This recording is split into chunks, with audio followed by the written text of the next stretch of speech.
In September 2023, shipwreck researcher Dan Fountain watched a sonar screen aboard a search vessel roughly 35 miles north of Michigan's Keweenaw Peninsula. For nearly a decade, he had been studying reports of a freighter that vanished during a storm in 1940. The target appeared more than 600 feet below the surface, far beneath the reach of ordinary divers. At first, it was only a hard shape in the darkness. Then the remotely operated camera descended, its lights cutting through water cold enough to preserve steel, wood, and human decisions for generations. A bow emerged, railings, cargo hatches, an upright pilothouse. The name of the vessel was not immediately visible, but its dimensions matched the missing ship almost exactly. It was the Arlington, a 244-foot bulk carrier that had gone down on April 30, 1940, with a load of wheat. Most of the crew had escaped to another ship. Captain Frederick Burke had not. Witnesses reported seeing him near the pilothouse moments before the Arlington disappeared. He apparently waved toward the rescuing vessel and remained aboard, even though he still had a chance to leave. 83 years later, the cameras found his ship sitting upright in approximately 650 feet of water. They did not find an answer. Lake Superior is filled with stories like this. Ships discovered where searchers had already looked, geological structures buried beneath miles of rock, ancient copper workings whose full scale is still being reconstructed, sudden waves that rise without tides, wrecks so perfectly preserved that plates remain stacked and doors appear ready to open. The lake does not simply destroy things, it keeps them. Lake Superior covers about 31,700 square miles, an area larger than South Carolina. Its shoreline stretches roughly 2,700 miles when its islands are included. The lake holds around 2,900 cubic miles of water, more than all the other Great Lakes combined. Its average depth is close to 483 feet, and its deepest known point reaches approximately 1,333 feet. Stand at the edge near Whitefish Point or the Keweenaw Peninsula, and the opposite shore is usually invisible. The horizon looks oceanic, but this is fresh water, positioned hundreds of miles from the Atlantic. Summer water temperatures in the open lake can remain dangerously cold. Storms can generate waves more than 20 feet high, and the shape of the basin allows water to oscillate from one end to the other. This is not a small inland lake that happens to have a few wrecks. It is a continental-scale body of water resting above one of the most dramatic geological wounds in North America. Quick second. If this kind of careful investigation is landing for you, hit subscribe. It costs one click, and it helps me keep digging into places where the documented facts are already stranger than the rumors. Now, back to Lake Superior. The first secret. The captain chose the bottom. On April 30th, 1940, the Arlington was crossing Lake Superior with approximately 100,000 bushels of wheat when fog, wind, and heavy seas closed around it. Water entered the vessel. The chief engineer reportedly advised Captain Frederick Burke to seek shelter along the Canadian shore. Burke instead altered course across the open lake, placing the damaged freighter farther into exposed water. By the following morning, the Arlington was failing. The freighter Collingwood came alongside, and the crew began abandoning ship. One by one, sailors crossed to safety. Burke did not follow them. The final eyewitness accounts are brutally simple. The captain remained near his pilothouse. He waved. The Arlington slipped under. There was no final radio explanation, no surviving log entry describing his reasoning, and no testimony from Burke himself. No mechanical discovery can recover the exact state of mind of a man standing on a sinking ship. He may have believed the vessel could still be saved. He may have felt bound by the old maritime idea that a captain remains with his command. He may have been injured, disoriented, or unwilling to leave. For decades, even the ship's location remained uncertain. Dan Fountain studied the loss for roughly 10 years before detecting a possible target. Working with the Great Lakes Shipwreck Historical Society, the team sent cameras down in 2023. The first images revealed a ship resting upright, remarkably complete, with its forward structure still recognizable. The depth was about 650 feet, nearly twice the height of the Statue of Liberty from heel to torch. The discovery solved one problem.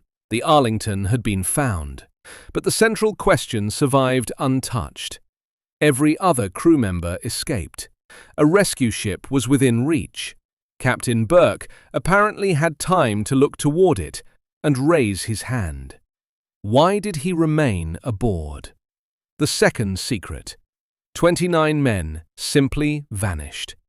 At 7:10 on the evening of November 10, 1975, Captain Ernest McSorley of the Edmund Fitzgerald transmitted one of the last confirmed messages from his ship. The 729-foot ore carrier was battling a severe Lake Superior storm while approaching Whitefish Bay. McSorley reported that the vessel was holding its own. Minutes later, the Fitzgerald disappeared from radar. No distress call was received. No lifeboat reached shore. None of the 29 crew members survived. 4 days later, a United States Navy aircraft carrying magnetic detection equipment located a strong contact approximately 17 miles northwest of Whitefish Point. The Coast Guard cutter Woodrush narrowed the position. In May 1976, an underwater vehicle photographed the wreck in roughly 530 feet of water. The ship lay broken into 2 major sections.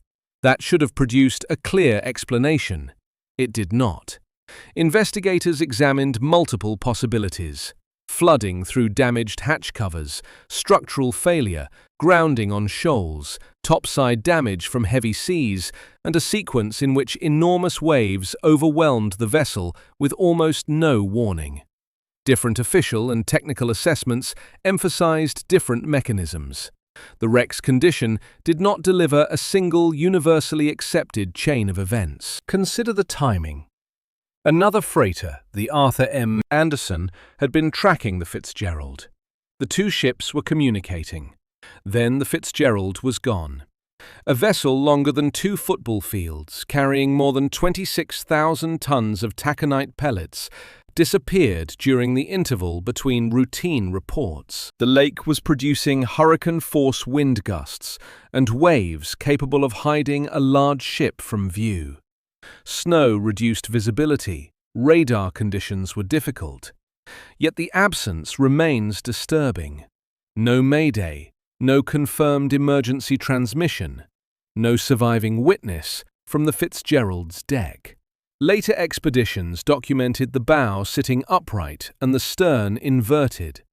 The separation between the sections intensified the debate. Did the ship break at the surface, or did it strike bottom and fracture during descent? Did water enter gradually, creating a fatal loss of buoyancy, or did a rapid event overwhelm the vessel before the crew understood what was happening? To this day, the Edmund Fitzgerald remains on the lakebed. Canadian authorities treat the site as a grave. The ship is located, photographed, measured, and protected. Its final minutes are still missing. The third secret. The wreck still has a body. In December 1927, the Canadian package freighter Kamloops was carrying mixed cargo through Lake Superior when it disappeared near Isle Royale. The ship had been built in 1924 and measured approximately 250 feet long. It entered a violent winter storm and never arrived at its destination. Searchers found floating debris and evidence of the loss, but the vessel itself remained hidden for nearly 50 years. Then, in 1977, sport divers searching near Isle Royale located a wreck on the bottom in roughly 260 feet of water. The cold, dark conditions had preserved the ship with unusual clarity. Its stern rested upright. Its cargo spaces still held crates and packages from another era. Divers could see machinery, passageways, and objects that had not moved since the late 1920s. They also encountered human remains. The cold freshwater environment of Lake Superior slows decay. At extreme depth, there is little light, limited biological activity, and minimal disturbance compared with many ocean sites. The Kamloops became known among experienced technical divers not merely as a wreck, but as a sealed time capsule containing evidence of its crew's final experience. 9 bodies were later discovered on Isle Royale in 1928, along with signs that some survivors had reached land. Notes reportedly left by crew members indicated that they had endured days of cold and hunger after escaping the vessel. The full sequence remains incomplete. The Kamloops carried a crew of 22, and everyone aboard died. Imagine reaching the island in December. You are soaked, possibly injured, without reliable shelter, surrounded by dense forest and freezing water. The lake has taken the ship, but it has not finished the event. Survival now depends on fire, food, and whether anyone knows where to search. The discovery of the wreck explained where the Kamloops ended. It did not fully explain how long each person survived, precisely why the ship went down, or what happened aboard during the storm. The official record contains the result. The lake preserves fragments of the process. The vessel is still accessible only to highly trained divers. Its depth, cold, and enclosed spaces can kill the unprepared. Inside, cargo remains where workers loaded it in 1927. And somewhere in that preserved interior, the final story is still incomplete. The fourth secret, a luxury yacht, became a tomb. On August 11, 1911, the Gunilda struck McGarvey Shoal near Rossport, Ontario.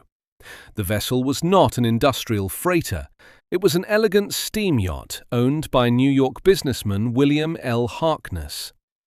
At approximately 195 feet long, Gunilda carried wealthy passengers, polished fittings, fine furniture, and the appearance of a private floating estate. The initial accident did not sink her. Gunilda remained stranded on the shoal. Salvage was possible, but Harkness reportedly declined to pay for a larger professional tug. A smaller vessel attempted the job.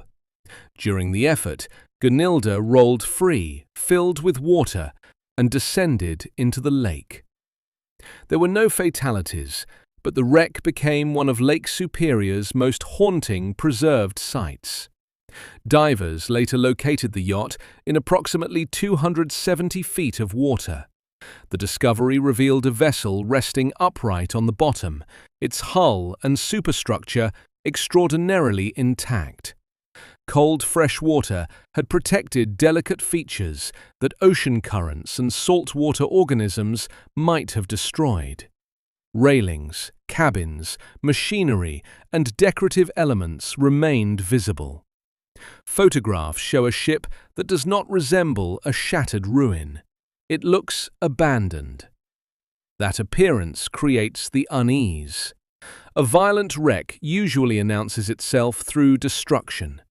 Gunilda sits in darkness, with the geometry of a place that people might return to. Windows remain. Doorways remain. The bow still points forward, as though the yacht is waiting for steam pressure. Technical divers have entered parts of the vessel, but the depth creates severe risk. At around 270 feet, breathing gases, decompression schedules, cold exposure, equipment redundancy, and psychological control become life or death calculations. A diver cannot simply rise to the surface after becoming frightened. The ascent may require long decompression stops while the lake moves overhead. The cause of the sinking is understood in broad terms: grounding, an inadequate salvage attempt, then loss of stability. What remains harder to explain is how completely the lake can suspend a moment. The Gunilda has spent more than a century underwater, yet it retains the visual order of human occupation. The scientific explanation is cold freshwater preservation. The emotional explanation is more difficult. Why does a ship without bodies feel so much like a place that is still occupied? The fifth secret. People mined this island before history was written. Long before commercial companies arrived on Isle Royale, indigenous miners were extracting native copper from its rock. Archaeological evidence shows that copper working in the Lake Superior region extends back thousands of years. At Isle Royale, research has recorded at least 15 prehistoric mining areas, some containing more than 100 individual pits. The discovery did not happen in a single dramatic instant.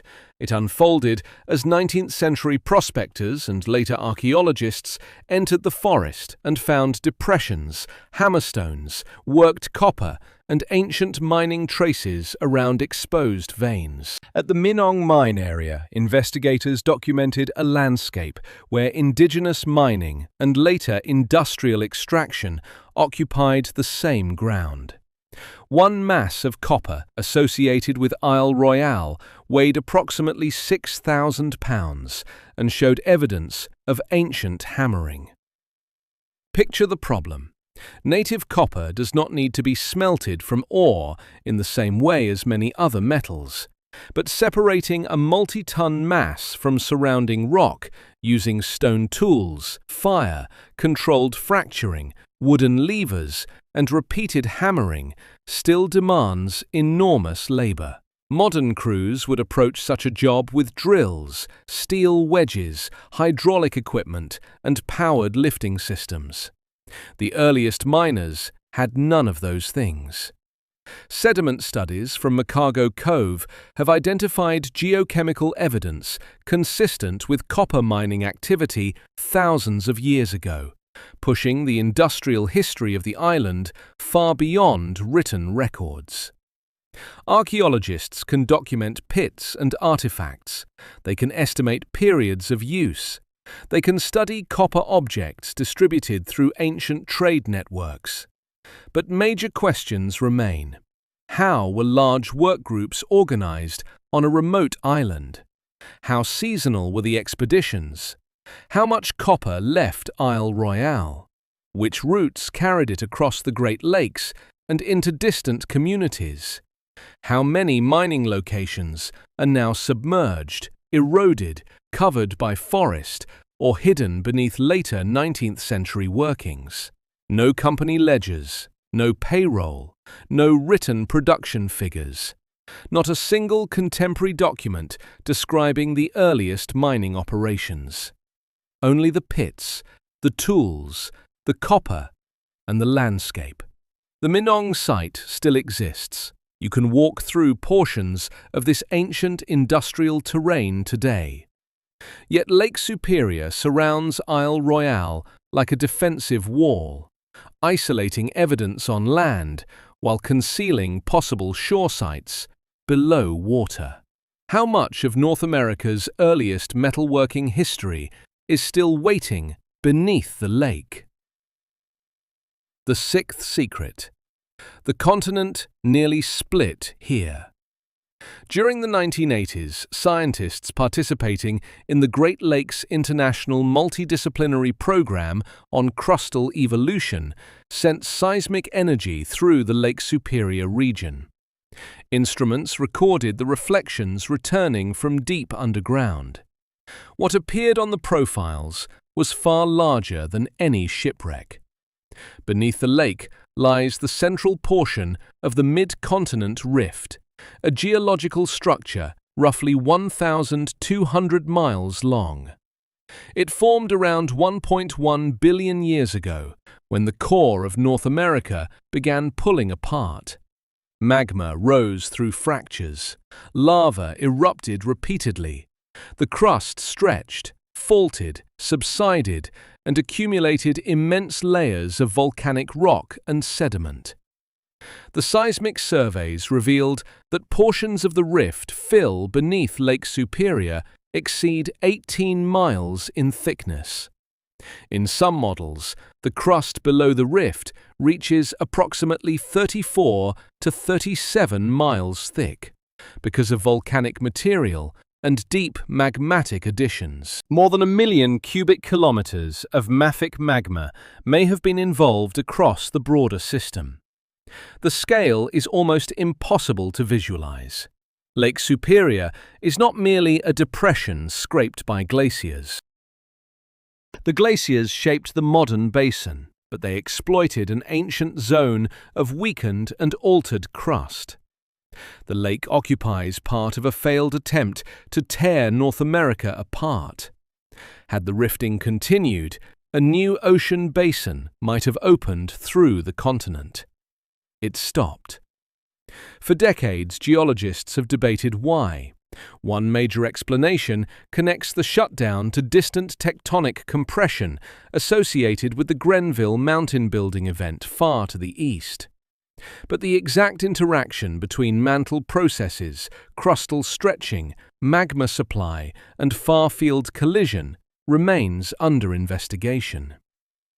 A 2026 reanalysis of legacy seismic data proposed a different structural interpretation for part of the western Lake Superior Rift, emphasizing subsiding volcanic basins and intrusive zones rather than the older image of major bounding faults in every location. That means even now, after seismic surveys, gravity measurements, magnetic mapping, shoreline studies, and decades of modeling, scientists are still revising the architecture beneath the lake. The anomaly is not a fantasy shape found on an internet map. It is one of the strongest gravity and magnetic features on the continent. You are standing above the remains of a nearly born ocean. Why did the rupture stop here, after magma had already transformed so much of the crust? The seventh secret. The lake can move without warning. Lake Superior has no ocean tide capable of explaining dramatic short-term changes. Yet water levels can rise and fall rapidly along sections of shore. The mechanism is called a seiche, an oscillation within an enclosed body of water. Strong winds and sudden changes in atmospheric pressure can push water toward one side of the lake.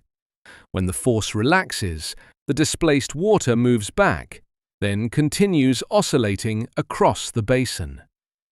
The process sounds harmless when described on paper. It is not always harmless at the shoreline. NOAA's navigation guidance for the Great Lakes notes that short-period fluctuations can range from a few inches to several feet and can last from minutes to days, depending on the location and conditions. In confined harbors, bays, and channels, the shape of the coastline can amplify the movement. The discovery moment often belongs to an ordinary person standing near the water. A fisherman notices the level dropping. Boats strain against their lines. Exposed lakebed appears where water had been moments earlier. Then the flow reverses. Unlike a predictable astronomical tide, The timing may be tied to a passing storm front, pressure jump, or sustained wind. A related event, sometimes called a meteotsunami, can produce a traveling wave generated by atmospheric disturbance rather than an earthquake. Great Lakes researchers continue improving models because local bathymetry, harbor entrances, storm direction, and pressure speed can alter the result dramatically. The equations explain the mechanism. They do not make the experience less unsettling. Imagine standing on a rock shelf when the lake pulls away. The sound changes first. Water drains through cracks, stones appear. The shoreline seems to expand. A person unfamiliar with seiches might move closer, believing the danger has passed. But the lake has not lost water. It has moved it. When it returns, the incoming surge may arrive faster than expected. Scientists can monitor weather and water levels, but exact impacts at every inlet and harbour remain difficult to forecast because small differences in storm structure and underwater topography matter. The same basin that holds ancient volcanic rock and hundreds of wrecks can shift its surface like water rocking in an enormous bowl. When the shoreline suddenly empties, how much time do you really have before Lake Superior takes the space back? The eighth secret. Most of the bottom has never told its story. In 2022, Parks Canada's underwater archaeology team surveyed portions of the Lake Superior National Marine Conservation Area along Ontario's North Shore. The protected region covers more than 3,800 square miles of water and includes hundreds of islands. Archaeologists used remote sensing, diving, historical records, and local knowledge to build an inventory of cultural resources. The challenge is scale. Lake Superior's floor contains wrecks, abandoned industrial structures, drowned shorelines, possible indigenous sites, aircraft, anchors, fishing equipment, and geological formations. Yet the operational season is short. Water is cold. Weather changes rapidly. Deep targets require sonar and remotely operated vehicles. Shallow targets can be hidden beneath sediment, rockfall, vegetation, or shifting sand.